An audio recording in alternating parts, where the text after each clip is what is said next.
The dust-streaked woman collapsed against the door of the small ranch house, just as the August sun began its descent over the Colorado plains, her knuckles rapping weakly against the weathered wood, while tears carved clean paths down her dirt-covered cheeks.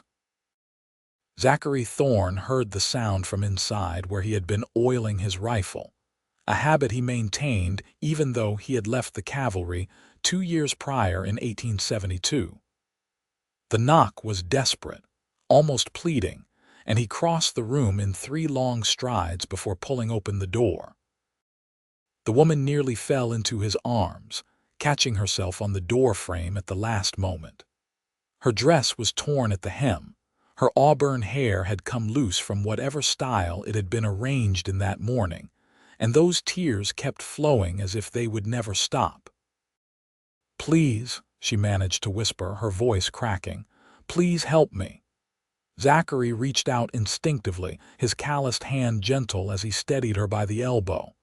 "Come inside, miss, you are safe here." She stumbled across the threshold, and he guided her to the wooden chair beside his small table. The room was sparse but clean, the home of a man who valued order even in solitude. He grabbed a clean cloth from the basin near the window and dampened it with water from the pitcher before kneeling beside her. Without a word, he began to wipe the tears from her face, his movements careful and deliberate. "There now," he said softly, his gray eyes meeting her hazel ones. "No more tears. Whatever has happened, we will sort it out." She looked at him then, really looked at him, taking in the strong jaw covered with a few days' stubble, the sandy brown hair that fell across his forehead, the broad shoulders that spoke of hard work and harder living. He could not have been more than 27 or 28, and there was something in his expression that made her believe his promise. "My name is Lydia Lancaster," she said, her voice still shaky but growing stronger. "I came to Salida 3 months ago to marry William Graves. He wrote to me for over a year, sent me money for the journey, promised me a good home and a good life." Zachary continued to wipe her face gently, removing the dust and grime of the road. "And what happened?" he lied. The words came out bitter and sharp. "There is no home. He has been staying in a boarding house, gambling away every cent he earns at the mine. When I arrived, he told me the marriage would have to wait until he won big, until his luck turned. That was 3 months ago, and his luck has only gotten worse. Today he told me I should work at the saloon to help pay his debts." Zachary's jaw tightened, but his touch remained gentle as he dried the last of her tears. "And you refused." "I told him I would not. He said if I would not help him, then I could find my own way. He threw my belongings into the street." Her voice broke again, but she fought against the tears. "Everything I own is in a carpet bag 2 miles back where I dropped it because my arms gave out. I walked until I saw your house, and I just hoped whoever lived here might have a shred of decency." He set the cloth aside and stood, moving to the stove where he poured water into a kettle. "You found the right house, Miss Lancaster. I will ride out and fetch your belongings before dark. For now, you will drink some tea and rest. You are welcome to stay here tonight, and tomorrow we will figure out what comes next." "I cannot impose," she protested weakly. "You are not imposing. I am offering." He met her eyes again, and she saw no pity there, only kindness and something that looked like anger on her behalf. "Any man who would treat a woman the way William Graves has treated you deserves a good thrashing, and if I see him in town, he might just get one." Lydia felt something shift in her chest, a warmth that had nothing to do with the summer heat. "Thank you, Mr. Thorne." "Zachary," he corrected. "If you are staying under my roof, we can dispense with formalities." She managed a small smile. "Then you must call me Lydia." He nodded, and she watched as he moved about the small kitchen with practiced efficiency. Within minutes, he had prepared not just tea but also cold biscuits with butter and some preserved peaches. He set them before her, and then pulled on his hat. "I will be back before full dark," he said. "Lock the door behind me and do not open it for anyone but me. I will knock 3 times, pause, then twice more." After he left, Lydia sat in the quiet room and tried to process everything that had happened.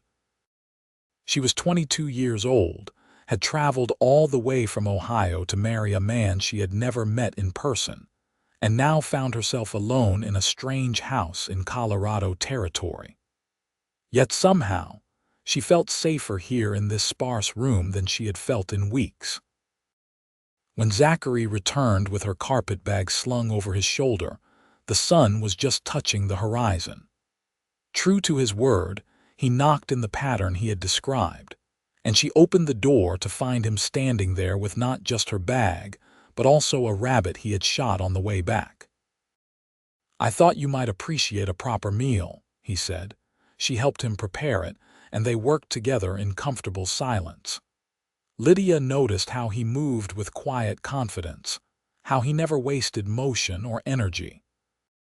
When they sat down to eat, she found herself studying his face in the lamplight. "Why do you live out here alone?" she asked. "Surely a man like you would have found a wife by now." Zachary chewed thoughtfully before answering. "I was engaged once, back in Missouri before the war. She died of influenza in '63. After that, I joined the cavalry because I could not stand to be in a place that reminded me of her. When my service ended, I came west looking for something different, something new. I bought this land with my military pay and built this house with my own hands. I raise horses and sell them to the army post and to ranchers who need good stock." "I am sorry about your fiancé," Lydia said softly. "It was a long time ago." He looked at her across the table. "What about you? What made you answer William Graves' advertisement?" "My parents died within 6 months of each other 2 years ago. I had been keeping house for my older brother and his wife, but when she became pregnant, she made it clear there was no longer room for me. I saw William's advertisement in the newspaper and thought perhaps it was God's way of giving me a new start." She laughed bitterly. "I suppose I was wrong about that." "Maybe you were not wrong," Zachary said quietly. "Maybe you just had the right idea but found the wrong man first." Their eyes met, and something passed between them, something neither was quite ready to name but both could feel as surely as the summer heat. That night, Zachary insisted she take his bed while he made a pallet on the floor. She protested, but he would not hear of it. As she lay in the darkness, listening to his steady breathing from across the room, Lydia felt tears threaten again, but this time they were not tears of despair but of confused hope. The next morning, Zachary was up before dawn. When Lydia emerged from the bedroom, she found him making breakfast. He glanced up and smiled, and she noticed how the expression softened his weathered face. "Sleep well?" he asked. "Better than I have in months," she admitted. They ate together, and then Zachary said, "I need to ride into Salida today to pick up supplies and check on a horse sale. You are welcome to come with me, or you can stay here if you prefer." Lydia thought about facing William Graves again and felt her stomach clench, but she also knew she could not hide forever. "I will come. I need to collect the rest of my things from his boarding house." Zachary's expression darkened slightly. "Then I will come with you to make sure he behaves himself." The ride into town took about an hour, and Lydia found herself enjoying the scenery despite her anxiety. Zachary rode a handsome bay gelding and had saddled a gentle mare for her. The August morning was already warm, but a breeze kept it from being oppressive. Salida was a growing town nestled in a valley where the Arkansas River cut through the mountains. It had been incorporated just the year before, in 1873, and was still rough around the edges despite its aspirations toward civilization. The main street was a mixture of log buildings and newer frame structures, with board sidewalks that were missing planks in places. They stopped first at the boarding house where William Graves was staying. Zachary tied the horses and followed Lydia inside. The proprietress, a stern-faced woman named Mrs. Henderson, looked up from her account books. "Miss Lancaster," she said, her voice neutral. "Mr. Graves said you would not be returning." "I have come for my trunk," Lydia said firmly. "He had no right to keep it. It is in the storage room. He said if you wanted it, you could have it, but he would not be paying for another night's lodging for you." "That is fine," Zachary said, speaking for the first time. "Where is Graves now?" Mrs. Henderson's eyes swept over him appraisingly. "At the mining office, I expect. Who might you be?" "A friend of Miss Lancaster's. I will get her trunk, if you could show me where it is." 20 minutes later, Lydia's trunk was secured on a rented wagon Zachary had arranged for at the livery. She had not seen William Graves, and for that she was grateful. Zachary seemed to sense her relief as they walked toward the general store. "You need anything?" he asked. "Anything particular that you left behind or could not bring?" "I cannot accept any more of your charity," she protested. He stopped walking and turned to face her on the board sidewalk. "It is not charity, Lydia. It is basic human decency. You came here expecting one thing and found another through no fault of your own. Any decent person would help. But I have no way to repay you. I am not asking for repayment." His gray eyes were steady on hers. "But if it makes you feel better, you could stay on at my place and help with the household tasks. I am a fair hand at cooking, but I am terrible at mending and keeping things properly organized. We could call it an arrangement. Room and board in exchange for help around the house. That way you would have time to figure out what you want to do next without pressure." Lydia felt her heart skip. "You would do that?" "I would. I am doing it. Say yes, Lydia." She looked at this man who was still essentially a stranger yet had shown her more kindness in 24 hours than William Graves had in 3 months. "Yes," she said softly. "Yes, thank you." His smile was like the sun breaking through clouds. "Good. Now, let us get those supplies and head back. I have work to do and I imagine you would like to get settled properly." As they shopped, Lydia noticed the looks they received. She knew what people were thinking, knew the gossip that would start, but somehow she found she did not care. Zachary seemed oblivious to the stares, or perhaps he simply did not care either. He was polite and respectful, never presumptuous, and when they loaded the wagon and prepared to leave town, she felt lighter than she had in months. They were almost to the edge of town when a voice called out. "Lydia! Lydia, wait!" She turned to see William Graves hurrying toward them, his face flushed. He was a thin man with a weak chin and nervous hands, and she wondered now what she had ever seen in his letters that had made her think he would be a good husband. Zachary pulled the wagon to a stop, his body tensing slightly. "Lydia, where are you going?" William demanded, slightly out of breath. "That is no longer your concern," she said, pleased that her voice did not waver. "Of course it is my concern. You came here to marry me. We had an arrangement." "An arrangement you broke when you lied about your circumstances, and then told me to work in a saloon to pay your gambling debts." William's eyes darted to Zachary. "Who is this? Some cowboy you took up with the moment things got difficult?" Zachary climbed down from the wagon with deliberate slowness. He was several inches taller than William and considerably broader. "Mr. Graves, I am going to give you one chance to apologize to the lady and walk away with your dignity intact." "My dignity?" "She is the one riding off with a stranger." "Better a kind stranger than a lying scoundrel," Lydia said sharply. William's face reddened further. "You sanctimonious little fool. Do you think I wanted you to come here? Your letters were so pathetic, so desperate, I felt sorry for you." Zachary moved faster than Lydia would have thought possible for a man his size. He grabbed William by the front of his shirt and lifted him almost off his feet. "I told you to apologize," he said, his voice dangerously quiet. "Now I am going to add a condition. You stay away from her. You do not speak to her. You do not approach her. You do not so much as look in her direction if you pass her on the street. Do you understand?" William nodded frantically, and Zachary released him with a slight shove that sent him stumbling backward. Without another word, Zachary climbed back onto the wagon and clicked to the horses. As they pulled away, Lydia looked back to see William standing in the street, looking smaller and more pathetic than ever. "Thank you," she said quietly. "You are welcome. Though I wish I had given him that thrashing I mentioned yesterday."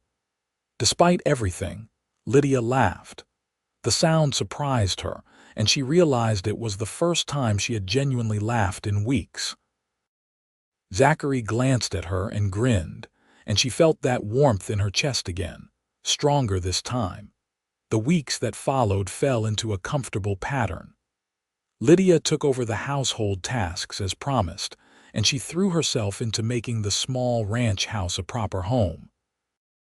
She mended Zachary's clothes, organized his cluttered shelves, and began cooking meals that were more elaborate than the simple fare he had been making for himself. She also tended a small vegetable garden behind the house and helped him with some of the lighter horse work. Zachary, for his part, was unfailingly respectful. He never made her feel like a servant or an obligation. They talked during meals, sharing stories of their lives. She learned that he had been born in Missouri to a farming family, that he had 3 older sisters who all lived back east with their families, that his parents had both passed before the war. He learned that she had loved teaching Sunday school to the children in her church back in Ohio, that she had a good head for figures, that she dreamed of one day having a library full of books. One evening in September, as they sat on the porch watching the sunset paint the mountains gold and crimson, Zachary said, "You know, you never talk about what you want to do next, about your plans." Lydia had been thinking about this very thing for days. "I suppose I have been avoiding the subject because I do not want to leave." He turned to look at her, his expression carefully neutral. "You do not have to leave, Lydia. You are welcome to stay as long as you like. People in town are already talking. Mrs. Henderson made sure of that, I am sure. Let them talk. It does not bother you. The idea that they think we are living in sin." Zachary was quiet for a long moment. "What bothers me is the idea of you leaving. What bothers me is lying awake at night knowing you are in the next room and that I have no right to go to you. What bothers me is that I think I am falling in love with you, and I do not know if you could ever feel the same about a broken-down cavalryman turned horse rancher." Lydia's breath caught in her throat. "Zachary, I know it has only been a few weeks. I know you came here expecting to marry someone else. I know I have no right to feel this way so soon, but I cannot help it, Lydia. You have brought light into a house that has been dark for too long. You have made me remember what it feels like to want something more than just existing day to day." She reached across the space between their chairs and took his hand. His fingers closed around hers, warm and strong. "I have been falling in love with you too," she said softly. "I did not want to admit it to myself because I felt foolish. How could I trust my judgment after making such a terrible mistake with William? But what I feel for you is nothing like what I felt about him. With William, it was all hope and imagination based on letters that were probably lies. With you, I know exactly who you are. I see you every day. I know you are kind and honest and good. I know you work hard. I know you treat your horses with gentleness and your word as a sacred thing. How could I not love you?" Zachary stood and pulled her up with him, drawing her into his arms. For a moment, they simply stood there, holding each other as the last light faded from the sky. Then he tilted her face up to his and kissed her, and it was like coming home after a long journey. "Marry me," he whispered against her lips. Marry me, Lydia, and make this a real home." "Yes," she breathed. "Yes, Zachary, I will marry you." They were married 3 weeks later in the small church in Salida. Zachary had only a few friends to stand with him, fellow ranchers and the blacksmith who shod his horses. Lydia had no one, having lost touch with everyone back in Ohio, but the minister's wife took pity on her and helped her alter a dress into something suitable for a wedding. It was simple, but it was theirs, and when Zachary slipped a gold band onto her finger, Lydia felt tears on her cheeks again. This time, though, they were tears of joy, and when Zachary brushed them away with his thumb and whispered, "No more tears except happy ones," she believed him with her whole heart. Their wedding night was tender and sweet, two people learning each other in the darkness, and when morning came, Lydia woke in her husband's arms feeling like the luckiest woman in Colorado. The winter of '74 was harsh, but Lydia did not mind. She and Zachary were snug in their home, and she spent the long evenings reading aloud to him from the books he bought her one by one from the general store. They talked about their future, about expanding the ranch, about children they might have someday. In February, Lydia realized she was pregnant. She told Zachary on Valentine's Day, a holiday he had never paid much attention to before, but that he now declared would be celebrated every year for the rest of their lives. He was gentle with her throughout the pregnancy, worried when she had morning sickness, anxious when her time drew near. Their son was born in October of '74, a healthy baby boy with Zachary's gray eyes and Lydia's auburn hair.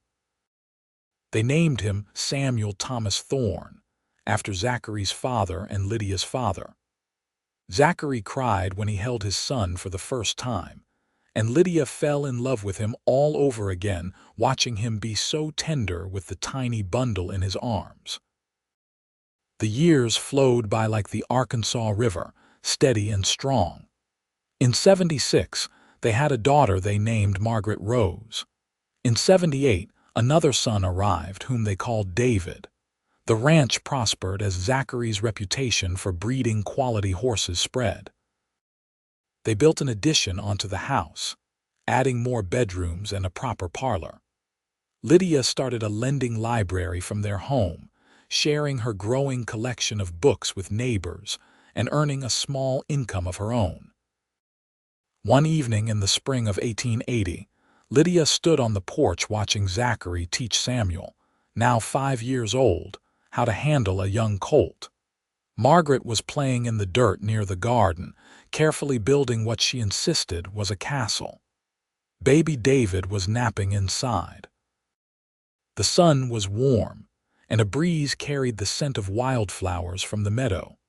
Zachary looked up from the corral and caught her eye, and his face broke into that smile she loved so much. She remembered the broken woman who had knocked on his door 6 years ago, tears streaming down her face, desperate and lost. She remembered how gently he had dried those tears and promised her no more sorrow. He had kept that promise. Oh, there had been difficult times, certainly. There had been a drought one summer and a terrible winter when they lost several horses. There had been illness and injury and all the trials that come with life. But through it all, there had been love, constant and unwavering. Zachary left Samuel with the colt and walked over to the porch, climbing the steps to stand beside her. He slipped an arm around her waist and pulled her close. "What are you thinking about?" he asked. "The day we met. How different my life might have been if I had walked past your house instead of stopping. I thank God every day that you did not." He kissed her temple. "You saved me, you know. I was just going through the motions before you came. You gave me a reason to really live again." "We saved each other," she said, leaning into his warmth. "Samuel is doing well with the horses," Zachary said, pride evident in his voice. "He has a natural touch with them. He wants to be just like his father. Poor kid, he could do better." Lydia elbowed him gently. Do not let me hear you talk that way. You are a good man, Zachary Thorne, and our children are blessed to have you as a father. And they are blessed to have you as a mother. He turned her to face him, his hands resting on her hips. Have I told you today that I love you? Only twice. You are falling behind. He laughed and kissed her properly, the kind of kiss that still made her heart race even after 6 years of marriage. When they pulled apart, Margaret had abandoned her castle and was watching them with the solemn interest of a 3-year-old. Are you kissing again? She asked. We are, Zachary confirmed. Is that all right with you? Margaret considered this seriously. I suppose so, but when I grow up I am never going to kiss boys. They are too dirty. Lydia and Zachary exchanged amused glances. We shall see, Lydia said. As the sun continued its descent toward the mountains, the family gathered for supper.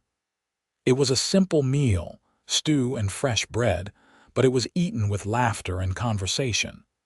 Afterward, Zachary read to the children from one of their storybooks while Lydia cleaned up. She could hear his deep voice rising and falling, could hear Samuel's excited questions and Margaret's giggles, and felt a contentment so deep it was almost overwhelming. Later, after the children were asleep, she and Zachary sat together in their bedroom. He was mending a bridle while she worked on a new shirt for Samuel, who was growing like a weed. I received a letter from my sister Catherine today, Zachary said. She wants to know if we might consider sending Samuel to stay with them for a summer in a few years. Says she could arrange for him to attend a good school in St. Louis, give him opportunities we cannot provide out here. Lydia's hands stilled on the fabric. What did you tell her? I have not written back yet. I wanted to talk to you first. He set down the bridle and looked at her. Part of me thinks it might be good for him. Education, culture, all the things we do not have much of out here, but the other part of me cannot imagine sending him away. He is only 5 years old. We have years before we need to make such a decision. I know. But I want him to have every opportunity, Lydia. I do not want him to be limited because we chose to live out here. She set aside her sewing and moved to sit beside him on the bed. Our children will have opportunities, just different ones. They will grow up knowing how to work hard, how to appreciate the land, how to be honest and fair. Those are not small things, Zachary. And if Samuel decides when he is older that he wants more education or wants to try life in a city, we will support him. But let us not send our babies away before they are ready just because we worry we are not giving them enough. Zachary pulled her close, resting his chin on top of her head. When did you become so wise? I learned from my husband. Your husband is a fool who got lucky when a beautiful woman knocked on his door. That beautiful woman was the fool who almost married William Graves. They sat in comfortable silence for a while, and then Zachary said, Do you ever wonder what happened to him? To Graves? Not really. Last I heard, he left Salida owing money to half the businesses in town. That was years ago. She paused. Do you think I am terrible for not caring what became of him? I think you are human. He hurt you and tried to use you. You do not owe him your concern. Sometimes I feel like I should be grateful to him in a strange way. If he had been the man he pretended to be in his letters, I would have married him and never met you.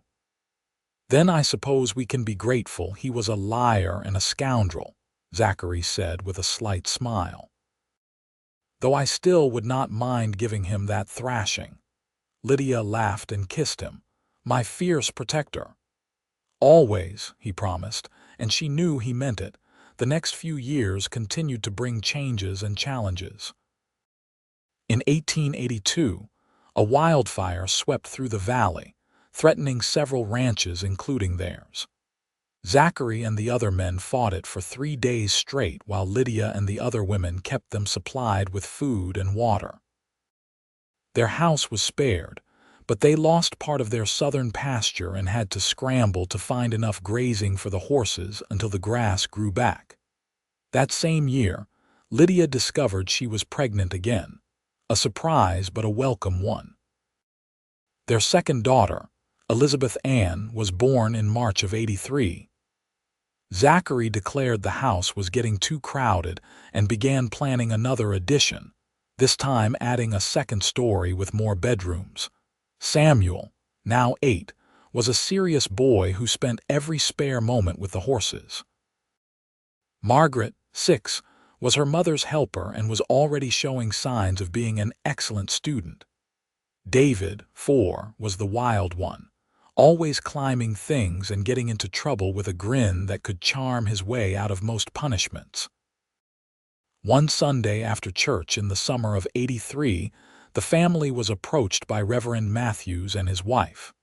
The Reverend had recently arrived in Salida, replacing the elderly minister who had retired. "Mr. and Mrs. Thorne," Reverend Matthews said warmly. "I hope you do not mind my approaching you, but my wife and I were discussing the need for a proper school in Salida. The children are growing up, and while we have a few families who teach their own, we think the town is ready for something more organized. Mrs. Thorne, I understand you have been running a lending library from your home." "That is correct," Lydia said, holding baby Elizabeth against her shoulder. "Your neighbors speak highly of your education and your way with children. We were wondering if you might consider being our school teacher. The town council has agreed to build a small schoolhouse, and they have allocated funds for a teacher's salary. It would not be much, but combined with your husband's income." Lydia glanced at Zachary, who gave her an encouraging nod. "I would be honored," she said, "though I would need to make arrangements for Elizabeth. She is still nursing." "We can figure something out," Mrs. Matthews said kindly. "Perhaps she could come to the school with you, at least for this first year while she is so young. I would be happy to help watch her when you need to focus on the older children." And so Lydia became Salida's first official school teacher. The schoolhouse was built that fall, a simple one-room structure with a wood stove and rows of benches. She taught children ranging from age 5 to 15, including her own Samuel and Margaret. It was exhausting work, especially with a baby, but it was also deeply rewarding. Zachary was proud of her, bragging to anyone who would listen about his wife, the teacher. He took over more of the household tasks to support her new role, and they fell into a new rhythm. Some in town thought it was strange, a man doing what they considered woman's work, but Zachary did not care. He cooked dinner most nights, helped the older children with their chores, and often had baby Elizabeth strapped to his chest while he worked with the horses. "You are turning into quite the modern man," Lydia teased him one evening as she came home from the schoolhouse to find him kneading bread dough with Elizabeth cooing in a sling against his chest. "Modern nothing," he said. "I am just doing what needs doing. Besides, I like it. I never thought I would be the kind of man who enjoyed domestic tasks, but there is something satisfying about making bread rise or getting David to actually clean behind his ears." She kissed him, tasting flour on his lips. "I love you.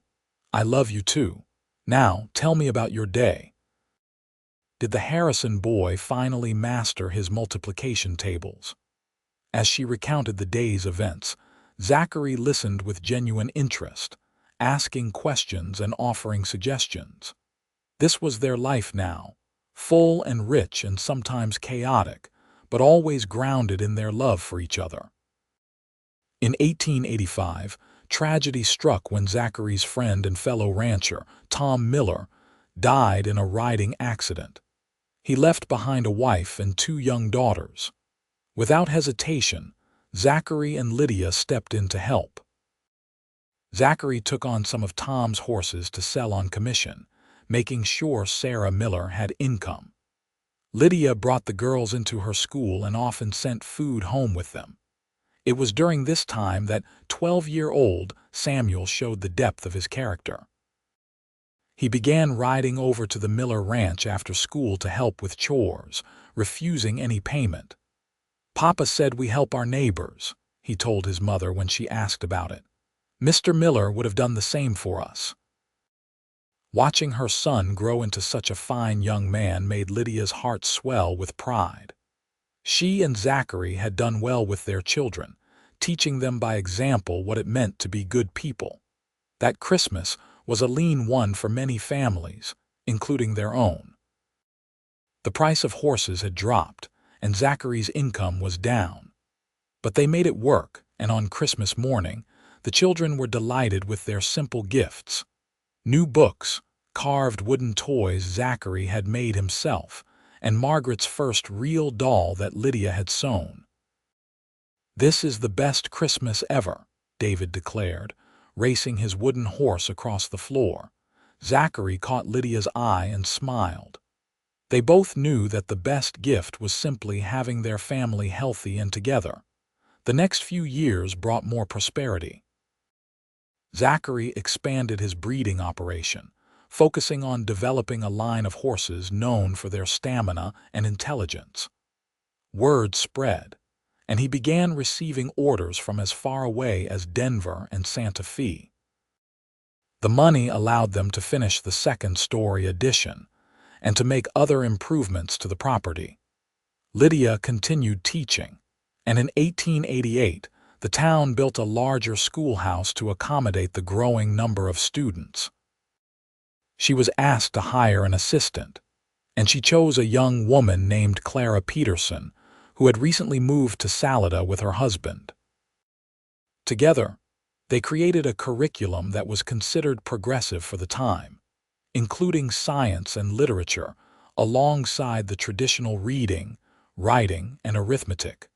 Samuel, now 13, announced that he wanted to attend the new high school being established in Denver. It was the conversation Zachary had been dreading since his sister first suggested sending the boy away for education. But Samuel made his case well, explaining that he wanted to learn about new breeding techniques and business practices that would help him eventually take over the ranch. "I am not leaving forever, Papa," Samuel said earnestly. "I am just going to learn so I can come back and make our ranch even better."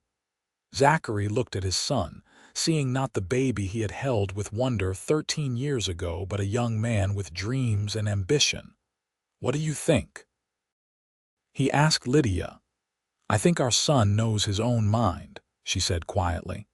"I think he has earned the right to make this choice."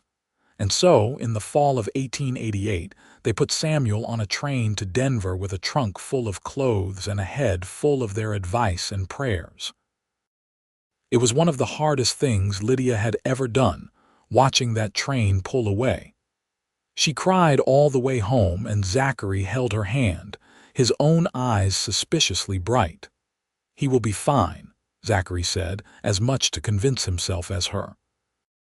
"He is smart and capable and has a good head on his shoulders." "I know," Lydia sniffled, "but he is still my baby." "He will always be our baby, even when he is a grown man with babies of his own." Samuel wrote home every week, long letters full of details about his classes and his life in Denver. He came home for Christmas and summer breaks, and each time he returned, he seemed a little older, a little more mature. But he never lost his essential kindness or his love for the ranch and his family. Margaret, now 11, began talking about becoming a teacher like her mother. She helped Lydia at the school, showing a natural talent for working with the younger children. David, 9, declared he was going to be a horse trainer like his father and spent every free moment in the corral. Elizabeth, now 5, was the apple of everyone's eye, sweet and sunny-natured. In the spring of 1890, Lydia realized with some shock that she was pregnant again. She was 38 years old and had assumed her childbearing years were behind her. When she told Zachary, his first reaction was concern for her health, but she reassured him that she felt fine. "Are you happy about it?" she asked, needing to know. "Are you joking?" "Another child, another chance to be a father, another piece of you and me walking around in the world. Of course I am happy. Their fifth child, a son they named Jacob William, was born in December of 1890. The birth was harder than the others had been, and the doctor warned them that Lydia should not have any more children. Zachary took the news seriously, and they adjusted their marriage accordingly, but Jacob's arrival was no less celebrated for being the last. Samuel came home from Denver for the birth and held his new baby brother with tears in his eyes. "I almost cannot remember when Elizabeth was born," he said. "I forgot how small they are."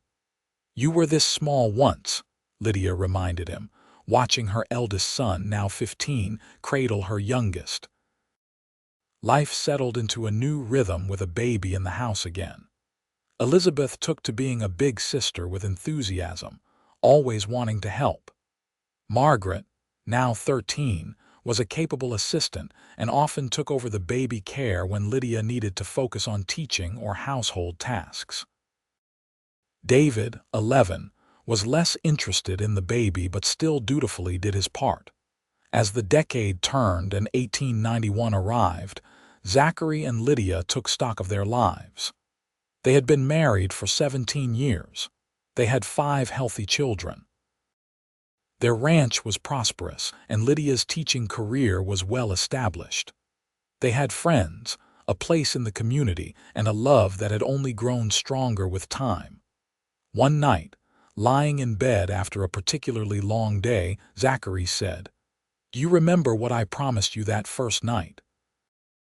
When you knocked on my door with tears streaming down your face, you promised no more tears," Lydia said softly. "And have I kept that promise?" She thought about it seriously. There had been tears over the years, of course. Tears of joy at weddings and births, tears of sorrow at funerals and farewells, tears of frustration during difficult times. But the hopeless, desperate tears she had cried that August evening in 1874, those had never returned. "You have kept it," she said. "You dried my tears that day and gave me reasons to smile instead. You gave me a home, a family, a purpose. You gave me love. You did the same for me," he said, pulling her closer. "I was just existing before you came. You brought life and light and love. You made me want to be a better man." They kissed in the darkness, and after 17 years of marriage, the passion was still there, tempered now with deep affection and understanding, but no less real. "I would knock on your door again 1,000 times, Lydia whispered. "Every single time I would choose you. And every single time I would dry your tears and promise you the world." The years continued to pass in a blur of seasons and milestones. Samuel graduated from the high school in Denver in 1892 and returned home to work on the ranch, bringing with him new ideas and techniques that helped the business grow even more. Margaret finished her own education and began helping Lydia full-time at the school, showing every sign of being an even better teacher than her mother. In 1894, Samuel fell in love with Clara Peterson's younger sister, Hannah, who had come to visit from Kansas. He was 19, she was 18, and the courtship was swift and sweet. They married that fall, and Zachary built them a small house on the other end of the ranch property. It was strange having Samuel married, but Hannah fit into the family perfectly, and Lydia gained not just a daughter-in-law but a friend. David, now 16, was courting a girl from town, though Zachary insisted he was too young to be serious about anyone. Lydia just smiled and remembered that she and Zachary had not exactly taken their time either. Margaret, 15, was focused on her teaching and showed no interest in boys yet, much to her father's relief. Elizabeth, 11, was everyone's darling, and Jacob, now 4, was a curious, energetic child who kept them all on their toes. In 1895, Lydia made the difficult decision to retire from teaching. At 43, she found the work more exhausting than it had been, and she wanted to spend more time with Jacob before he grew up too fast. Margaret took over as head teacher, with Clara Peterson continuing as her assistant. The town held a celebration in Lydia's honor, recognizing her 11 years of service to Salada's children. Zachary, now 47, was still as strong and capable as ever, though Lydia noticed he moved a little slower in the mornings and that his hair was now more silver than brown. He was still handsome to her, still the man who had dried her tears and promised her a better life all those years ago. Samuel and Hannah welcomed their first child in the spring of 1896, a daughter they named Lydia Rose, after both grandmothers. Becoming a grandmother was a strange, wonderful experience. Holding that tiny baby and seeing her son be a father made Lydia feel the full circle of life in a profound way. "We are getting old," she told Zachary one evening as they sat on the porch, watching Samuel and Hannah walk with the baby. "Speak for yourself. I am in my prime," he joked, then sobered. "But yes, I suppose we are. 22 years since you knocked on my door. Sometimes it feels like yesterday, and sometimes it feels like a lifetime ago." "It was a lifetime ago," Lydia said. "We were different people then. Younger, scarred by our pasts, uncertain of our futures. Now look at us. Grandparents with a grown son and more blessings than we can count. Would you change anything if you could go back and do it all again differently?" She looked at him, at the man who had been her salvation and her love for more than 2 decades. "Not a single thing. Every choice led me here to this porch with you. I would not trade that for anything." He reached over and took her hand, their fingers interlacing automatically, a gesture they had repeated thousands of times. "Neither would I." As the sun set over the Colorado mountains, painting the sky in shades of orange and purple, Lydia thought about the girl she had been, broken and weeping on a stranger's doorstep. She thought about how close she had come to marrying William Graves, to a life of misery and regret. But fate, or God, or simple chance had led her here instead, to Zachary, to this life, to this love. The years continued their steady march. David married his sweetheart, Grace, in 1897 when he was 19 and she was 18. Margaret, at 18, was still devoted to teaching and declared she had no time for romance, though Lydia suspected a young lawyer who had recently moved to town might eventually change her mind. Elizabeth, now 13, was blossoming into a beautiful young woman with her mother's kindness and her father's steadiness. Jacob, 7, was starting to show an interest in books and learning that suggested he might be the scholar of the family. Samuel and Hannah had 2 more children in quick succession, a son named Zachary Samuel in 97 and another daughter, Caroline, in 99. David and Grace welcomed twin boys in 98, much to everyone's surprise and delight. The ranch property now held 3 houses, and family gatherings were noisy, chaotic, wonderful affairs. In the spring of 1900, Lydia and Zachary celebrated their 26th wedding anniversary. The children threw them a party, inviting what seemed like half the town. As Lydia looked around at their family and friends, at the life they had built together, she felt overwhelmed with gratitude. Later that night, alone in their room, Zachary gave her a gift, a leather-bound journal with blank pages. "What is this for?" she asked. "I want you to write our story," he said. "From the day you knocked on my door to now. I want our children and grandchildren to know how we found each other, how we built this life. I never want them to forget that love can come from the most unexpected places, that kindness matters, that promises should be kept." So Lydia began to write. She filled page after page with their story, remembering details she thought she had forgotten, feeling again the emotions of those early days. She wrote about her desperation, about Zachary's gentle hands drying her tears, about falling in love slowly and then all at once. She wrote about their children, their struggles, their triumphs. She wrote about the life they had built from nothing but hope and hard work and love. One evening, as she wrote, Zachary read over her shoulder. "You make it sound like a fairy tale," he said. "Is it not? The broken princess rescued by the kind cowboy. I think we rescued each other." She set down her pen and turned to look at him. "We did, and we have been rescuing each other every day since." In 1901, Margaret finally gave in to the pursuit of James Whitfield, the lawyer, and they married in a beautiful ceremony in the town church. At 22, Margaret was older than most brides, but her maturity served her well.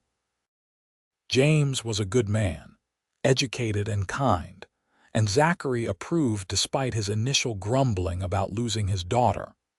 Elizabeth, now 16, began training to be a nurse, inspired by the town doctor who had delivered Jacob all those years ago. Jacob, 11, was indeed turning out to be the scholar, always with his nose in a book. He talked about maybe becoming a teacher like his mother or even a lawyer like his brother-in-law James. As Zachary and Lydia entered their 50s, they began to slow down just a bit, though neither would admit it.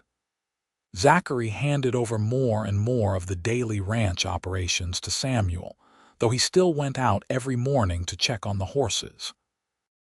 Lydia spent her days helping with the grandchildren, maintaining her lending library, and working on the journal that had grown into several volumes.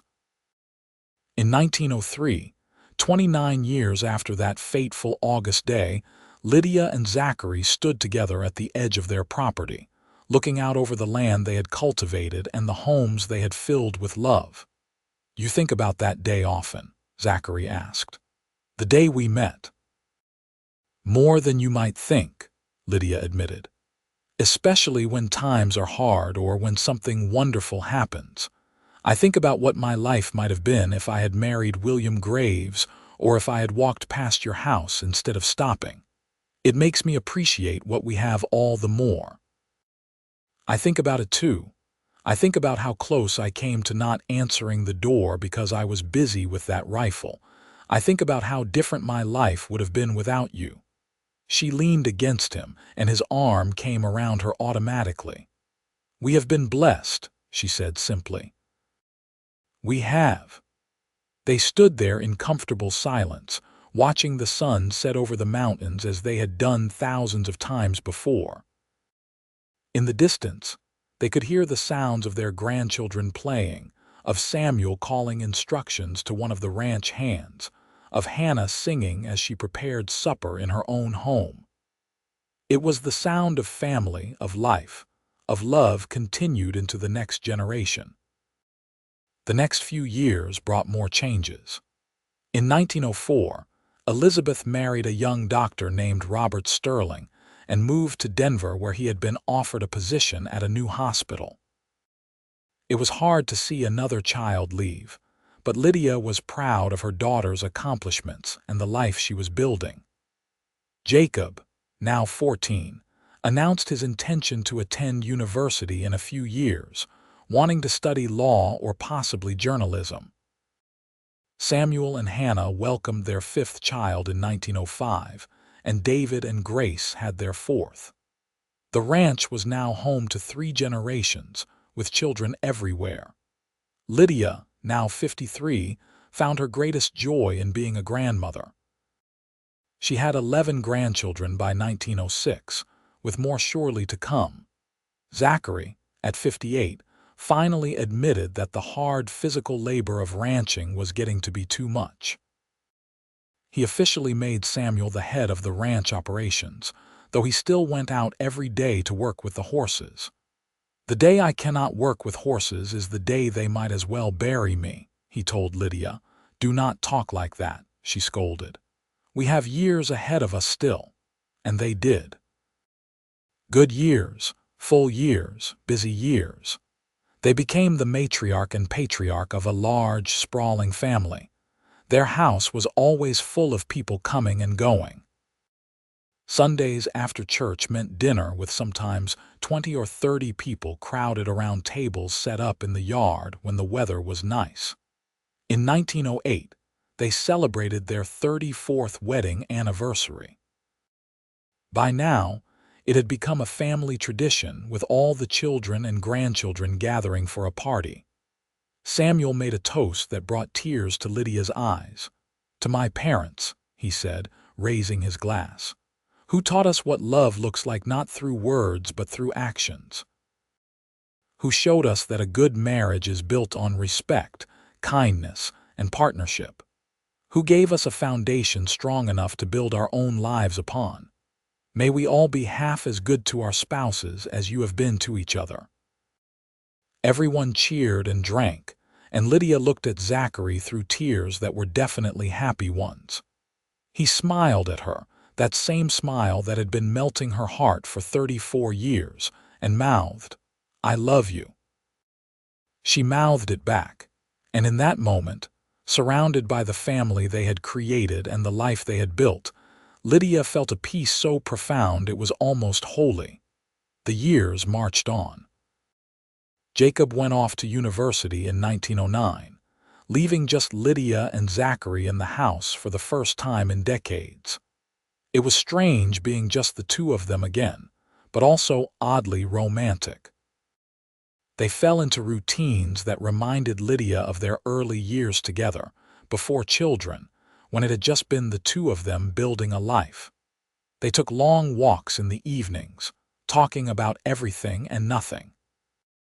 They cooked meals together, read books aloud to each other, and spent quiet hours simply being in each other's presence. Zachary, now 61, moved slower than he used to, and Lydia, at 57, found she needed afternoon naps she had never required before. But they were healthy and happy and still very much in love. In 1910, Elizabeth gave them news that made them laugh. She was expecting her first child, despite being 34 years old and having been married for 6 years. "I had given up on it happening," she wrote in her letter. But God apparently had other plans. When Elizabeth's daughter was born that fall, she and Robert named her Lydia Catherine, continuing the tradition of naming children after family. Lydia the elder traveled to Denver to help with the birth and spent a month there, marveling at holding another grandchild. Zachary missed her terribly while she was gone. Samuel teased him about it, saying his father moped around like a lost puppy. When Lydia returned, Zachary swept her into his arms right there on the train platform, not caring who saw. "1 month apart after 36 years of marriage, and you act like I have been gone a year," she said, but she was smiling. "Any time apart is too long," he said firmly. "I do not like this house without you in it." By 1912, they had 16 grandchildren, with more on the way. The ranch had expanded to over 1,000 acres, and Zachary's horses were now known throughout Colorado and beyond. The lending library Lydia had started from their home had grown into a small public library in town, funded by donations and supported by the town council. Both of them had left their marks on Salida in lasting ways. That fall, Zachary began having pains in his chest. He tried to hide it from Lydia, but she knew him too well. She insisted he see the doctor, who examined him gravely and pronounced that his heart was wearing out. "How long?" Zachary asked bluntly. The doctor shrugged helplessly. "Could be months, could be years. You need to take it easy, no strenuous work, plenty of rest." Zachary hated slowing down, but Lydia was firm. Samuel took over all the ranch work, and Zachary was relegated to supervisory roles only. He chafed at the restriction but obeyed because Lydia asked him to. "I am not ready to lose you," she told him one night as they lay in bed. "I know that is selfish, but I am not ready." "You are not going to lose me any time soon," he promised, though they both knew it was a promise he might not be able to keep. "We have been through too much for me to leave you now." Despite the doctor's warnings, Zachary had several good years. He continued to work with the horses in limited ways, played with his grandchildren, and spent long hours on the porch with Lydia, watching the sun set over the mountains they both loved. They talked about their life, about their children and grandchildren, about the future they had built together. In the spring of 1915, they celebrated their 41st wedding anniversary. The family gathered as always, but this time there was an undercurrent of fear. Zachary had been having more frequent chest pains, and everyone could see he was frailer than he had been even a few months before. But on that day, he rallied, laughing and joking with his children and grandchildren, dancing with Lydia in the yard while the grandchildren clapped in time. For one perfect day, it was like he was his old self again. That night, as they prepared for bed, Lydia said, "Thank you for today, for being strong for them, for me." "I am not strong," he said softly. "I am terrified, Lydia, terrified of leaving you, of not being here to take care of you." "We will take care of each other like we always have," she said, helping him into bed. "For as long as we have, we will take care of each other." He pulled her close, and they fell asleep in each other's arms as they had done for 41 years. Zachary passed away peacefully in his sleep on a June morning in 1915. He was 67 years old. Lydia woke to find him still and cold beside her, and for a moment she could not process it. Then the reality hit her and she wept, holding his hand and telling him all the things she had said 1,000 times, but could never say enough. That she loved him, that he had been her everything, that she would carry him in her heart forever. The funeral was huge, with seemingly everyone in Salida and the surrounding ranches attending. Person after person told Lydia how Zachary had helped them, how he had been a good friend, a fair businessman, a kind neighbor. She listened to them all, numb with grief but grateful to know that others had seen in him what she had seen. A truly good man. The weeks after his death were the hardest of Lydia's life, harder even than those desperate days before she knocked on his door 41 years ago. Then, she had been facing an unknown future but had hope that things could get better. Now, she knew exactly what she had lost and could never get back. But she was not alone. Her children surrounded her, taking turns staying at the house to make sure she was eating and sleeping. Her grandchildren brought her flowers and pictures and their simple presents. Samuel ran the ranch and managed everything so Lydia did not have to worry. Margaret came every day to sit with her mother, and Elizabeth traveled from Denver to spend weeks at a time. Slowly, painfully, Lydia began to find her way through the grief. She read and reread the journal she had written, remembering the life she and Zachary had shared. She walked the property, visiting all the places that held memories of him. She sat on the porch every evening and watched the sunset, imagining him beside her. One evening, about 3 months after Zachary's death, young Jacob came to visit. He was now 25 and had become a journalist, working for a newspaper in Denver. He sat beside his mother on the porch and said, "I have been thinking about writing an article about Papa, about his life, his legacy. Would you help me?" "What kind of article?" Lydia asked.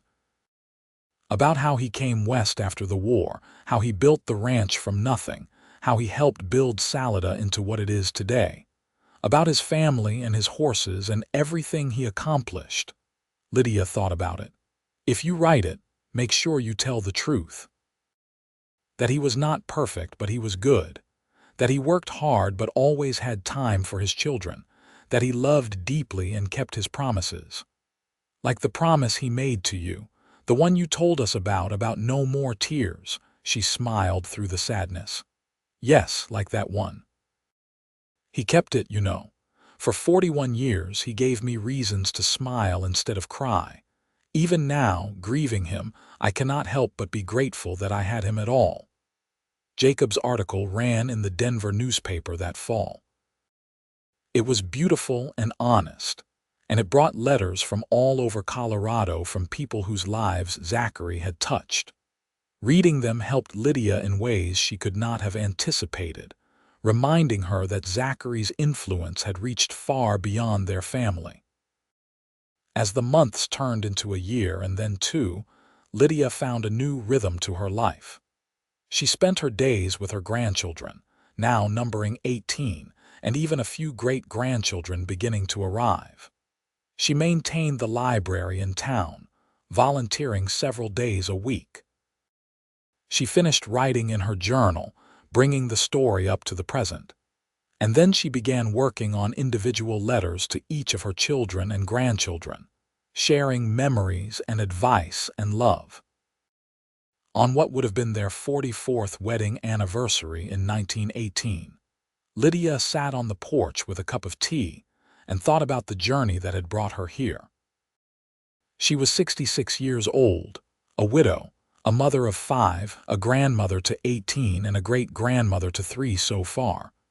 She had been a teacher, a rancher's wife, a pillar of the community. But most of all, she had been loved by a good man, and she had loved him back with everything she had. "I miss you," she said aloud, speaking to the empty air but feeling somehow that Zachary could hear her. "Every single day I miss you, but I am grateful too.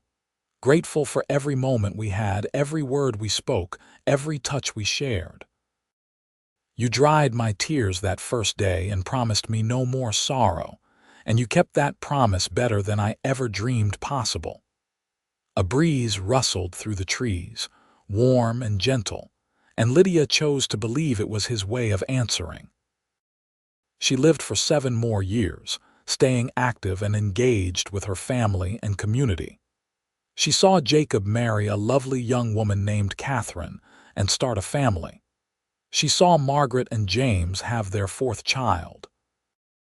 She continued to watch Samuel and David expand the ranch and saw Elizabeth become a respected nurse in Denver. She held great-grandchildren and told them stories about their grandfather Zachary, making sure they knew what kind of man he had been. In the spring of 1925, at the age of 73, Lydia fell ill with pneumonia. Despite the best care from Elizabeth and the doctors, she grew weaker. Her children gathered around her bed, and in her final moments she was surrounded by love. "Do not cry," she told them, her voice barely a whisper. "I have had a wonderful life, more than I ever dreamed possible when I was a desperate girl knocking on a stranger's door. Your father gave me that life, and you all have enriched it beyond measure. I am ready to see him again." She closed her eyes and slipped away peacefully, and those who were there swore she was smiling. They buried her beside Zachary in the small cemetery overlooking the valley. The entire town attended the funeral, and the service was filled with stories of her kindness, her teaching, her generosity. Her children spoke of her strength and her love. Her grandchildren remembered her wisdom and her warm hugs. Her great-grandchildren would grow up with stories of the remarkable woman who had helped shape their family. On her headstone, Samuel had inscribed a simple epitaph: Lydia Lancaster Thorne, 1852–1925. Beloved wife, mother, grandmother. She knocked with tears streaming, and he dried them and promised no more. A promise kept. The ranch continued to thrive under Samuel's stewardship, and eventually passed to his children and then his grandchildren. The library in Salida grew and modernized, but a plaque on the wall always acknowledged Lydia Thorne as its founder. The school where she taught was eventually torn down and replaced, but the town made sure that a room in the new school was dedicated in her honor. And in a safe in the family home, carefully preserved and passed down through the generations, were the volumes of Lydia's journal, telling the story of 2 people who found each other when they both needed saving, who built a life together through hard work and love, who kept their promises and raised a family that would continue their legacy for generations to come. It was a story that began with tears and desperation, but became one of hope and love. It was a story of the Wild West, of hard times and harder work, of building something from nothing. But most of all, it was a love story, as timeless as the mountains that had watched over Zachary and Lydia's life together. The cowboy had dried her tears and promised no more sorrow, and he had kept that promise for all the days of their lives. And that promise, that love, lived on in every child and great-grandchild who carried their blood and their name. It lived on in the land they had worked and the community they had helped build. It lived on in the memory of all who had known them and in the stories told around family tables for generations to come. A single moment of kindness, of one person seeing another's suffering and choosing to help, had blossomed into a legacy of love that would never truly die. That was the power of keeping promises, of choosing compassion, of believing that broken things could be mended and that lost people could find their way home. Zachary and Lydia had proven that truth with their lives, and their story would continue to prove it long after they were both gone, a testament to the enduring power of love in a harsh and beautiful world.